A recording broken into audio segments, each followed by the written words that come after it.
ओम श्री साईनाथाय नमः। ओम श्री साईनाथाय नमः। मैं सत्यवीर वर्मा साईं बाबा को और सभी साईं बाबा के प्रेमियों को साष्टांग प्रणाम करता हूँ। मेरा प्रणाम आप स्वीकार करें।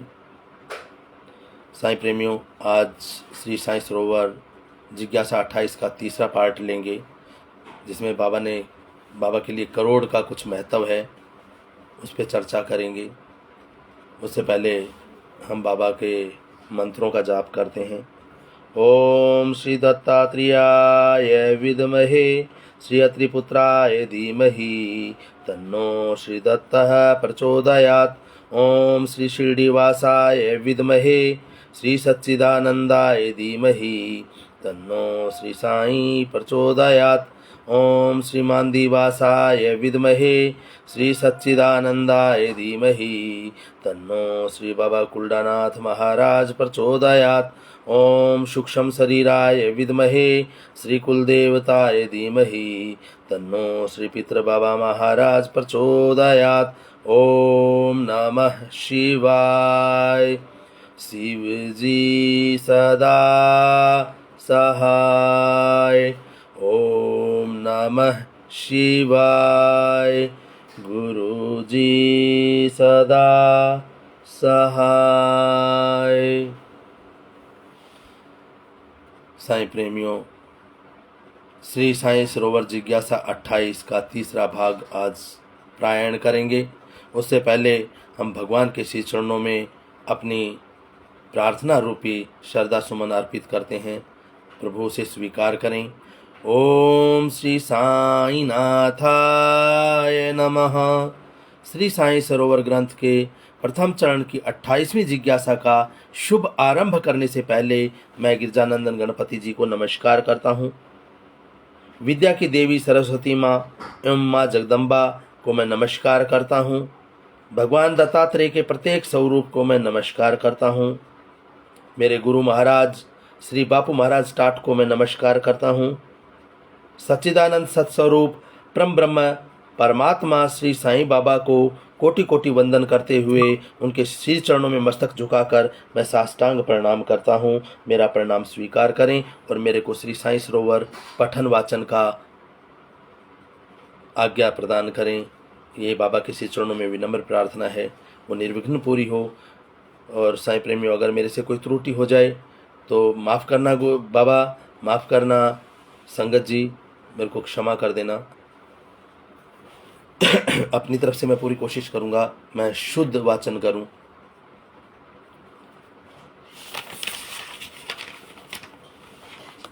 कल हमने पढ़ा था अब्दुल्ला बाबा के विषय में और आज हम साईं बाबा के 1 करोड़ के विषय में जानते हैं कि साईं बाबा का 1 करोड़ का बाबा किस ओर इंगित करते हैं, क्या मतलब है। इसकी तरफ थोड़ा ध्यान लगाकर सुनते हैं। बाबा की शरण में जाने वाले को बाबा अपनाते। बाबा कभी किसी का त्याग नहीं करते हैं, किसी का तिरस्कार नहीं करते हैं। इसलिए अभिमान, अज्ञान और मद त्याग कर, घमंड त्याग कर, अहम को त्याग कर बाबा की शरण में जाना चाहिए। ये बाबा की शरण में जाने के जो लक्षण बताए हैं लेखक महोदय ने, वो ये हैं कि आप अपना अभिमान, अज्ञान और मद त्याग कर बाबा की शरण में जाओ तो बाबा तुम्हें जरूर अपनाएंगे, बाबा तुम्हारा जरूर कल्याण करेंगे। एकमात्र साईं बाबा ही ईश्वर हैं, ब्रह्म रूप हैं, सर्वव्यापक हैं, आदि और अनंत हैं। बाबा आदि और अनंत का मैं आपको बताता हूँ। जब बाबा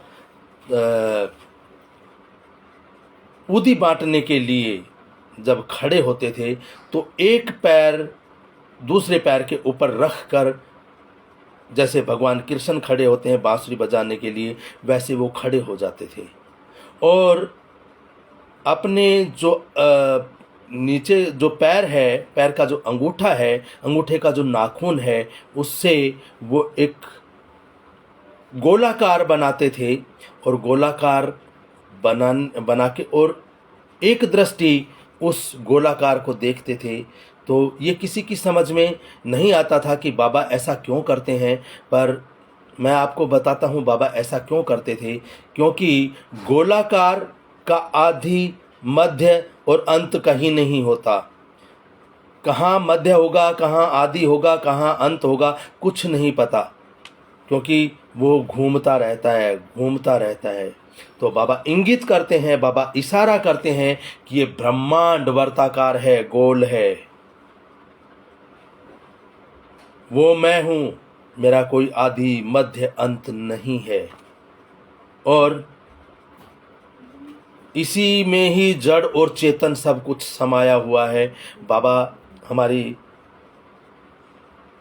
और इंगित करके बताते हैं, वो एक दृष्टिपात करते हैं उस अंगूठे के जो गोलाकार बनाया था उसको देख के कि ये दुनिया पूरी गोल है, ये सृष्टि पूरी गोल है, पूरा ब्रह्मांड गोल है, वर्ताकार है। अगर सीधा जाए तो कहीं ना कोई कोना कोना बनेगा जहाँ उसकी हद खत्म होगी, मगर वर्ताकार गोलाकार की कोई हद नहीं होती, कोई शुरुआत नहीं होती, कोई उसका बीच मध्य नहीं होता और कोई अंत नहीं होता। वो ही निराकार है, वो शून्य ही निराकार है। बाबा शून्य बनाते थे, शून्य से ऊपर कुछ नहीं है। अगर एक से पहले अगर वो लग जाए तो उसकी कोई वैल्यू नहीं है, और अगर एक के बाद लग जाए, शून्य लगते जाए तो उसकी वैल्यू बढ़ती जाती है। यही बाबा इंगित करते हैं, बाबा समझाने का प्रयत्न करते हैं। कितना कौन कितना समझ पाता है, ये अपनी अपनी इच्छाओं पर, अपनी अपनी देखने की दृष्टि पर, अपने आपका जो दृष्टिकोण है उसके ऊपर निर्भर करता है। इस पृथ्वी पर कौन ऐसा ज्ञानी, तपस्वी, योद्धा, कवि, पंडित, गुणीजन मनुष्य होगा जिनको लोभ ने फंसाया ना हो, तृष्णा ने व्याकुल ना किया हो। एक भक्त था, उसको बस एक ही लत लगी थी कि कैसे भी करके 10 करोड़ रुपया बिना मेहनत किए मिल जाए। 10 करोड़। उसके दिमाग में ये बात घर कर गई कि जो सच्चा संत होगा उसके वहां लक्ष्मी दासी बनकर रहती है, जो सच्चा संत नहीं होता लक्ष्मी उसकी दासी नहीं होती। पारसमणि का पत्थर संत के पास ही होता है। वो भक्त जहां भी संत का नाम सुनता दौड़ा चला जाता था, संत के पास बैठ जाता और पूछता कि क्या आपने लक्ष्मीपति को वश में किया है? अगर किया है तो मुझे 10 करोड़ रुपए दो, तब जाकर मानो कि आप सच्चे संत हो। देखो शर्त भी क्या है। किसी से पता चला कि शिरडी में साईं बाबा संत हैं और साईं बाबा दयालु भी हैं। वो भक्त शिरडी आ पहुंचा, 4 दिन तक साईं बाबा की लीलाएं देखता रहा। बाबा की कफनी में जेब थी और जो कोई भी आता उसको बाबा जेब में हाथ डालकर जितने भी रुपए हाथ में आते वह दान में देते थे। खाली हाथ कोई नहीं लौटता था। यह सब देख उसको विश्वास हो गया कि यह साईं बाबा के पास 10 करोड़ होने ही चाहिए, क्योंकि जेब इतनी, वहाँ अगर 1000 आदमी आ रहे हैं, सबको अपनी जेब से एक एक रुपया भी निकाल के दे रहे हैं, तो दिन में 1000 आदमियों को एक एक रुपया देते हुए 1000 रुपये बांट रहे हैं। और उस वक्त में जिसके पास 1000 रुपये बांटने के हों तो वो तो वैसे ही लक्षाधिपति है।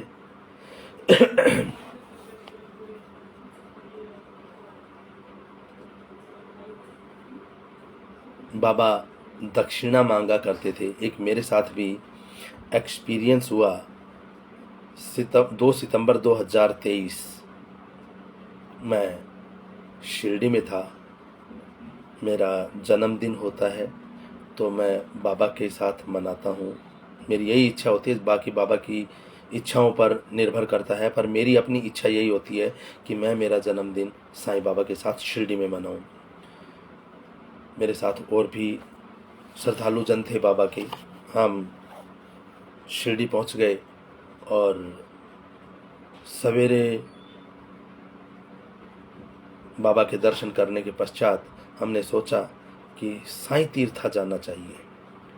जब हम साईं तीर्था पहुंचे तो मैं ऐसे ही एक कोने में खड़ा हुआ था, इतने में मेरे सामने साईं बाबा की पालकी प्रकट हुई।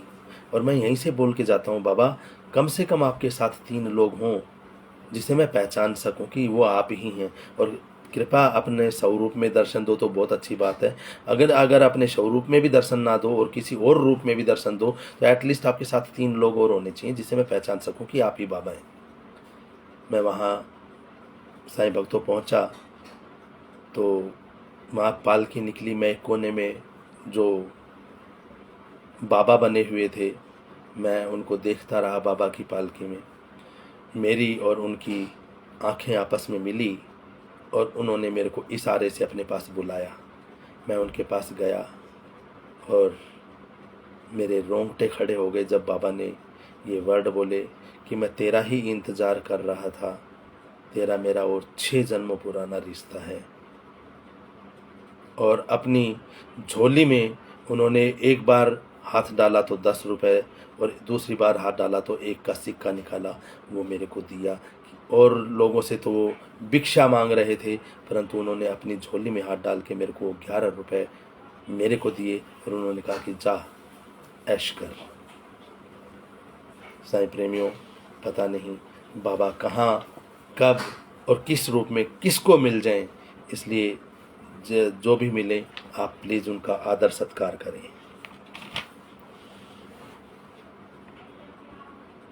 तो बाबा के पास वो 10 करोड़ रुपए लेने पहुंचे हुए हैं।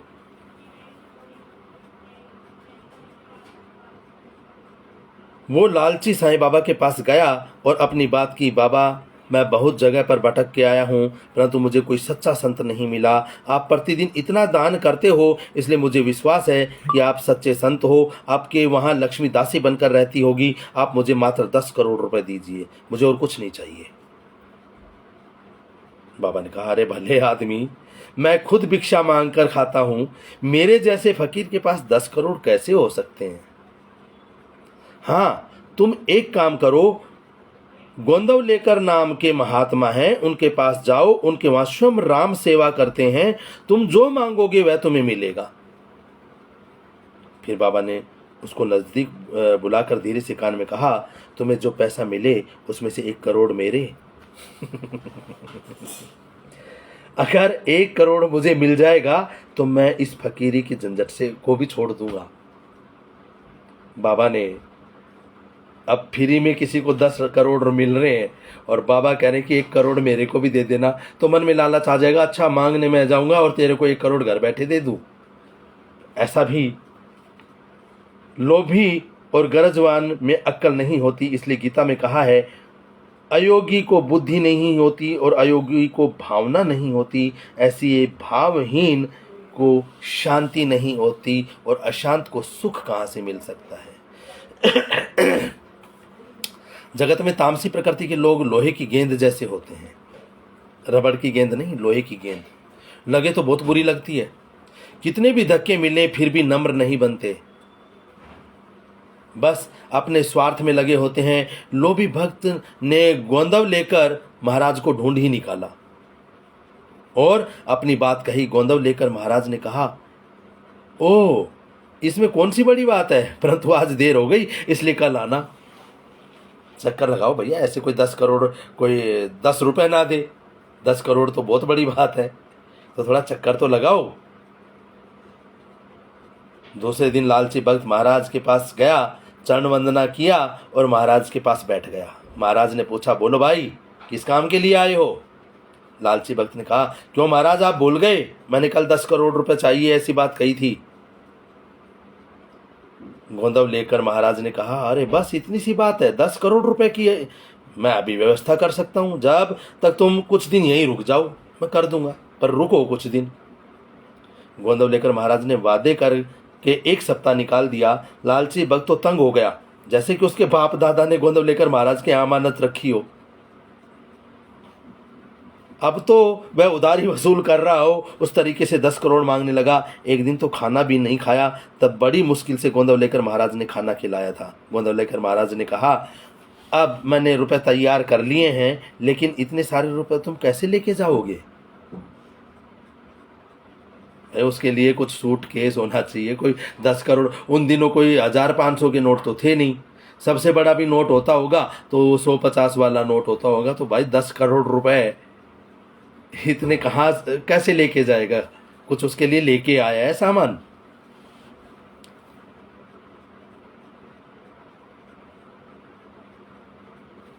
लालची भक्त ने जवाब दिया, बैलगाड़ी में डालकर ले जाऊंगा। गोंदवलेकर महाराज ने कहा, हाँ तू तो ठीक कह रहा है, परंतु 10 करोड़ रुपए ले जाने के लिए कितनी बैलगाड़ियां चाहिए। लालची भक्त ने कहा, अधिक से अधिक 100 गाड़ी, और क्या चाहिए, 100 गाड़ियाँ बहुत हैं। गोंदव लेकर महाराज ने कहा, जा भाई जल्दी से 100 बैलगाड़ी ले आ, मैं तुम्हें 10 करोड़ रुपए की थैलियां दे दूंगा। लालची भक्त अब सोच में पड़ गया कि 1 2 नहीं 100 बैलगाड़ी लाऊं कहाँ से। आखिर वो लालची भक्त वहां से चला गया और फिर कभी कोई संत के पास गया ही नहीं। अब ना सोमन तेल हो ना राधा नाचे। गीता जी में कहा है कि पाखंड, मान, मद और लोभ से भरे मनुष्य आसुरी बुद्धि के कारण अशुभ निर्णय लेते हैं। ऐसी भोग इच्छाएं लेकर संसार में इधर उधर भटकते रहते हैं। उनको एक जगह ना तो वो स्थिर हो पाते हैं, ना उनको शांति मिलती है। उनका जीवन व्यर्थ की बातों में वो गंवा दे देते हैं। मूंगे की शादी, बहुत गरीब आदमी था, उसकी शादी होती है। कैसे हैं अब उनके बारे में जानते हैं। मूंगे जी के बारे में। लक्ष्मण राव मूंगे। नासिक में लक्ष्मण राव गोविंद राव मूंगे नाम का एक गरीब व्यक्ति रहता था। नासिक कोर्ट के पास बैठकर अर्जी, भाड़ा, चिट्ठी, दस्तावेज लिख देने का काम करता था। उस जमाने में शाम ढले मुश्किल से रुपया 1.5 रुपया कमा पाते थे। तब के ज़माने में केवल लड़के की योग्यता से शादी नहीं होती थी, लड़के की कुल, ननिहाल, ये सब कुछ देखा जाता था कि उसका कुल कैसा है, उसका खानदान कैसा है, उसके नाना मामा कैसे हैं। वो सारी चीज़ें देख के ही शादी करते थे, और खुद के पास कुछ है कि नहीं है। लक्ष्मण राव का नैनियाल राता गांव में था। नैनियाल पक्ष की समाज में इज्जत प्रतिष्ठा अच्छी थी, इसलिए लक्ष्मण राव की मंगनी हो गई। ईश्वर संवत 1890 में कन्या शादी लायक हो गई। तब कन्या के माता पिता शादी जल्दी हो ऐसा आग्रह करने लगे। लक्ष्मण राव को चिंता होने लगी, क्योंकि समाज में के रिवाज के हिसाब से आभूषण है, अन्य खर्च करने के लिए पैसा तो होना चाहिए ना शादी के लिए। वो था नहीं मूंगे जी के पास। तब के ज़माने में बोले हुए शब्दों की बहुत कीमत होती थी। एक बार बोल दिया तो फिर उसको निभाया भी जाना था, चाहे कितनी भी मुसीबतें आए। लक्ष्मण राव उलझन में था। मामा मेरी मदद करेंगे, यह सोचकर वे नासिक से राता गांव जाने के लिए निकल पड़ा। रास्ते में साईं बाबा का पवित्र शिरडी धाम आया। लक्ष्मण राव बाबा के दर्शन करने गया और बाबा के चरणों में साष्टांग नमस्कार किया। बाबा ने 2 आम लक्ष्मण राव को खाने के लिए दे दिए। अमृत तुल्य आम खाकर लक्ष्मण राव बाबा की पंख जपी करने लगे, जो पैरों की मालिश करने लगे। उस वक्त बाबा मधुर वाणी से लक्ष्मण राव के साथ बात करने लगे। नसीबचा परमाणे से कोई बटेट ताजा मढ़ी, खुश रावा कायम साथी आनंदाता रावा। भाग्य में जो है वो मिलेगा, उसी से संतुष्ट रहना चाहिए। हमेशा समाधान वर्ती में आनंद मनाना चाहिए। तू क्यों मामा के पास जा रहा है अपना कर्जा बढ़ाने? ईश्वर की इच्छा के बिना एक पत्ता भी नहीं हिलता। इसलिए आचरण सरल, प्रामाणिक और सत्यमय होना चाहिए। मैं स्वतंत्र हूं, मेरे विचार भी स्वतंत्र हैं। ऐसा बोलने वाले मनुष्य का ये मात्र दंभ है, सिर्फ घमंड है। वो घमंड में बोल रहा है मैं स्वतंत्र हूं, मेरे विचार स्वतंत्र है, मैं कुछ भी बोल सकता हूं। ये एक सिर्फ दंभ है, सिर्फ एक घमंड है। कर्ता तो केवल ईश्वर ही है। कर्ता क्या, कर्म भी वो है, कारण भी वो है। कर्ता तो है ही, कर्म और कारण भी, कारक भी वो ही है। इस जगत में जो कुछ भी हो रहा है वह ईश्वर की इच्छा से हो रहा है, ईश्वर के अधीन है, इसलिए हम परतंत्र हैं। हम तो वो जब डुगडुगी बजाता है तो हम तो नाचते हैं। कैसा नाचते हैं वो नचाने वाला जाने। हम तो कठपुतली हैं उसके हाथ की। इस दुनिया में कोई किसी का नहीं, रिश्ते सिर्फ नाम के हैं। अगर सच्चा रिश्ता है तो वो मेरे परमात्मा का और मेरा है। मैं उसकी कठपुतली हूँ, मैं उसका अंश हूँ, वो मेरा परमहंस है। लक्ष्मण राव उदास होकर सुन रहा था। उसके हृदय में ऐसी दुख की ज्वाला उत्पन्न हुई कि वह अत्यंत दुखी हो गया। लक्ष्मण राव को याद आया कि बाबा ने एक बार कहा था कि 1000-2000 चाहिए तो मेरे से ले जाना, परंतु रात्रि में बाबा जब अपना आसन गादी तकिया झटकते थे तब तो 1 पैसा भी नहीं दिखता था, तो भला वो मुझे 1000-2000 रुपये कहाँ से देंगे। ऐसा सोचकर लक्ष्मण राव मन ही मन बहुत दुखी हुआ और बाबा से प्रार्थना करने लगा, हे प्रभु, हे साईनाथ, आप सर्वज्ञ हैं, मुझ में कोई शक्ति भक्ति नहीं है, मैं आपकी वाणी समझ नहीं सकता, आप कृपा कर दो। हे प्रभु साईनाथ, आपका हृदय मोम से भी नरम है। मोम गर्मी से पिघलता है, वैसे आप दीन दुखियों के दुख देखकर आप पिघल जाने वाले हो। बाबा, आपने मुझे 1000-2000 रुपए की मदद करने की बात कही थी, परंतु बाबा मैं आपके शब्द का मर्म ही नहीं समझ पाता। ऐसी प्रार्थना मन ही मन लक्ष्मण राव मुंगे ने की और राता गांव जाने के लिए निकल पड़ा। रास्ते में सिन्नर गांव है, वहां बीड़ी तंबाकू का व्यापार करने वाले गुजराती व्यापारी लोग हैं। उनमें से कोई गुजराती व्यापारी से लक्ष्मण राव की नई नई जान पहचान हुई थी। पहचान नहीं थी, लेकिन व्यापारी को लक्ष्मण राव का पर विश्वास था। जब लक्ष्मण राव सिन्नर गांव से गुजर रहा था तब वो व्यापारी से मिलने गया। उस व्यापारी ने लक्ष्मण राव को 30 तोला सोना दिया, जिसमें मराठी डब से नाक की नथ और अन्य आभूषण थे। साईं बाबा की कृपा से लक्ष्मण राव की शादी अच्छे संपन्न हुई।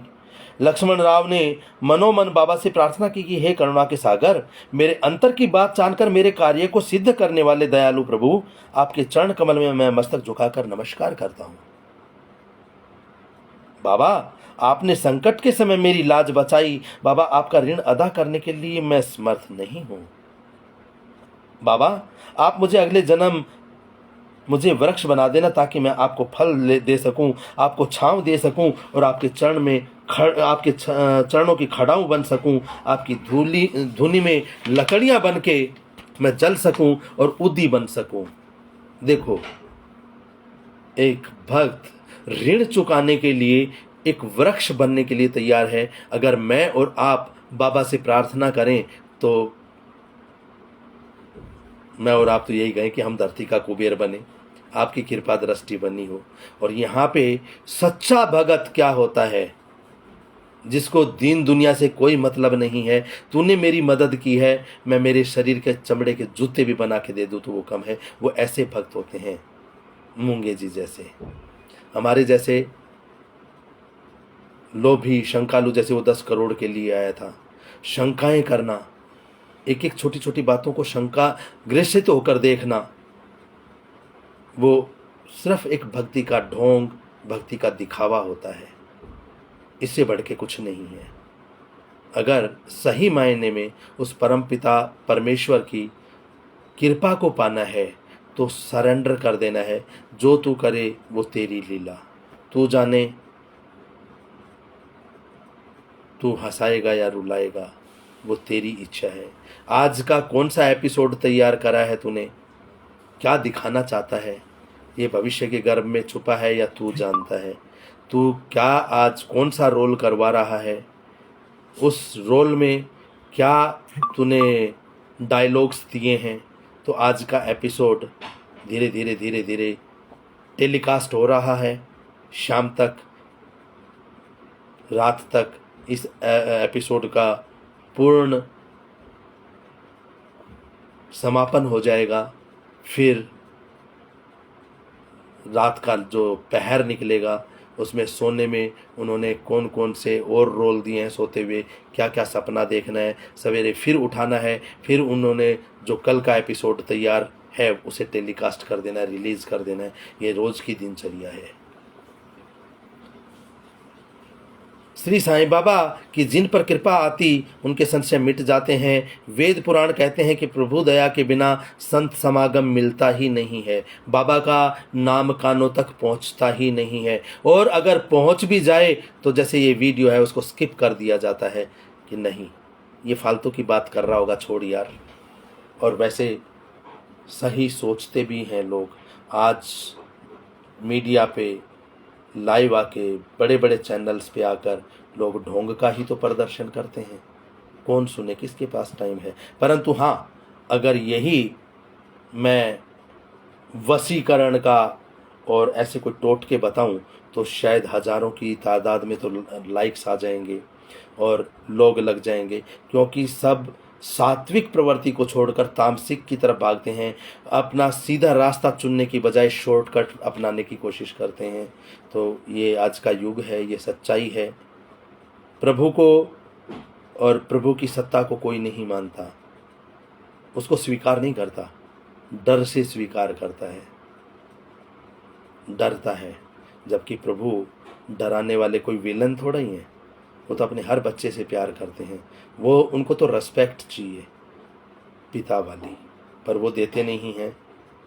हम एक और भी बात है, जैसे हम बोल रहे हैं कि उसकी मर्जी के बगैर पत्ता भी नहीं हिलता।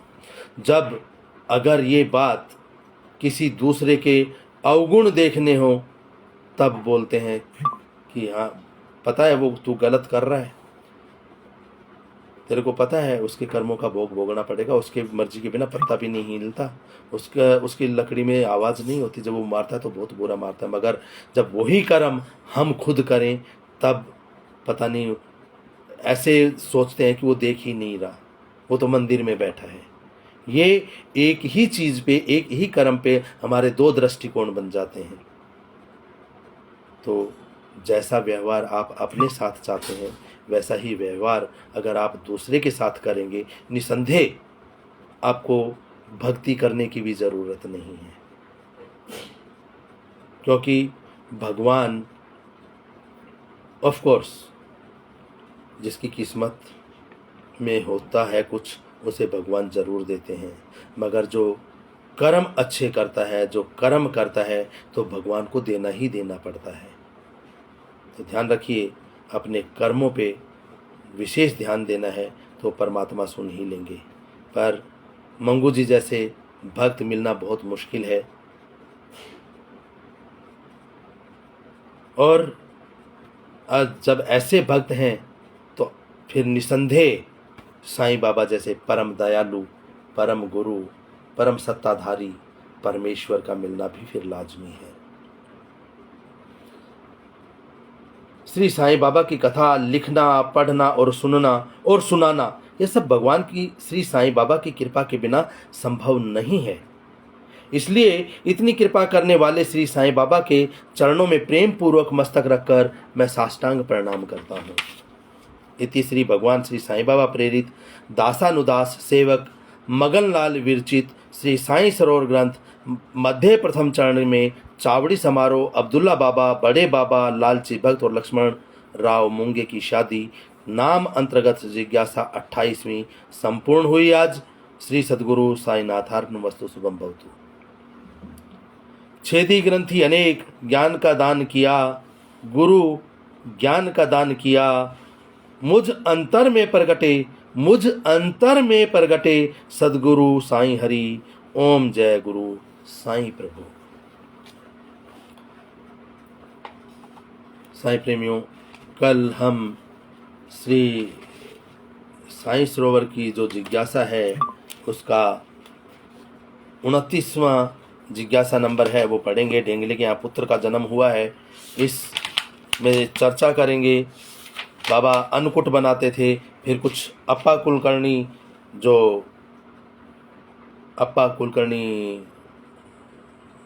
थोड़ा सा बाबा के विरोध में भी थे और बाबा के बहुत बड़े परम भक्त भी बने हैं अप्पा कुलकर्णी, उनके विषय में जानेंगे। ये कल के लिए हम शेष छोड़ते हैं। साईं इच्छा हुई तो कल फिर हम और आप मिलेंगे और बाबा की चर्चाओं पर, जो बाबा लिखित हैं उनके विवरण पर चर्चा करेंगे, उनके लेख पढ़ेंगे, उनके लेखों को समझेंगे, वो क्या कहना चाहते हैं लेखक महोदय, उसे समझने की पूरी कोशिश करेंगे। जय श्री साईं, जय श्री साईं, जय श्री साईं। आरती साईं बाबा सुख्य दातार जीवा, चरणा रजतली त्यावा दासा विसावा, भक्ता विसावा। आरती साईं बाबा जाळुनिया नंग, सवसरूपी राहे दंग, मुमुक्ष जन दावी निज डोळा श्रीरंग, डोळा श्रीरंग। आरती साईं बाबा जाया मनी जैसा भाव, ताया तैसा अनुभव, दाविशी दया घन, ऐसी तुझी ही मावा, तुझी ही मावा। आरती साईं बाबा तुमचे नाम ध्याता, हरे संश्रुति व्यथा, अगाध तव करणी, मार्ग दाविशिया नाथा, दाविशेनाथा आरती साईं बाबा कलयुगी अवतार सगुण ब्रह्म संचार अवतीर्ण झाला से स्वामी दत्तः दिगंबर आरती साईं बाबा 8 दिवसा गुरुवारी भक्त करीती वारी प्रभु पद पाहवया भव भय निवारी आरती साईं बाबा माझा निज द्रव्य ठेवा तव चरण रज सेवा मागणेची आता तुम देवाधिदेवा आरती साईं बाबा इच्छिता दिन चातक निर्मल तोय निज सुख पाझावे सत्यवीर या संभाळ आपुले भाक आरती साईं बाबा सौख्य दातार जीवा चरणार जतली द्यावा दासा विसावा भक्ता विसावा आरती साईं बाबा शिर्डी माझे पंढरपूर साईं बाबा रामावर साईं बाबा रामावर शुद्ध भक्ती चंदर भागा भाव पुंडलिक जागा याहो अवधे जन करू बाबा सी वंदन साई सी वंदन करू बाबा सी वंदन गणु मैणे बाबा साई धाव पाव माझे आई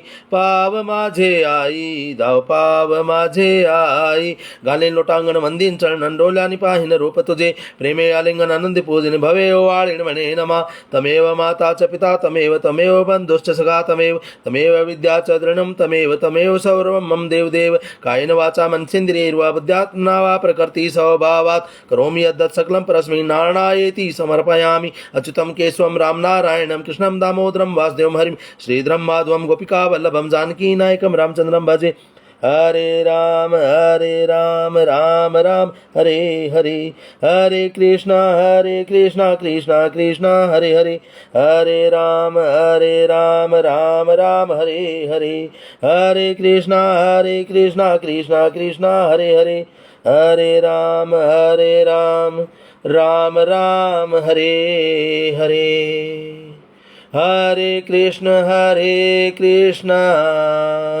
कृष्ण कृष्णा हरे हरे।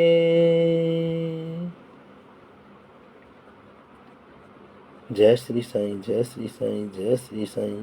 कर्पूर गौरम करुणावतारम संसार सारम भुजगेन्द्रहारम सदा वसंतं हृदयारविंदे भवं भवानी सहितं नमामि भवं भवानी सहितं नमामि। जय श्री साईं जय श्री साईं जय श्री साईं। साईं भक्तों, मैं आपसे विशेष अनुरोध करता हूँ, अगर आपको ये साईं सरोवर पढ़ना और सुनना अच्छा लगता है तो कमेंट्स में ओम साईं राम जय श्री साईं ज़रूर लिखें। अपनी हाजिरी ज़रूर बाबा के श्री चरणों में लगाएं और लाइक करें, जिससे कि मेरे को थोड़ा सा उत्साह मिले, मैं और अच्छे से बाबा की लीलाओं को समझ और समझा सकूं। शेयर भी करना, जिन भक्तों को बाबा का आशीर्वाद मिलना चाहिए, क्या पता आपका एक शेयर उस भक्त तक पहुँचे और बाबा अपने आशीर्वाद से उसको नवाजें। उसको मेरे बाबा पालनहार हैं, किस रूप में उसको तारना चाहते हैं ये बाबा जाने, इसलिए शेयर भी करें। इन्हीं शब्दों के साथ मैं अपनी वाणी को यहीं विराम देता हूँ और उम्मीद करता हूँ कि आप ज़्यादा से ज़्यादा लोग कल फिर जुड़ेंगे बाबा की लीलाएं सुनने के लिए। तब तक के लिए आपके श्री चरणों में प्रणाम। जय श्री साईं जय श्री साईं जय Shri Sai. Thank you so much.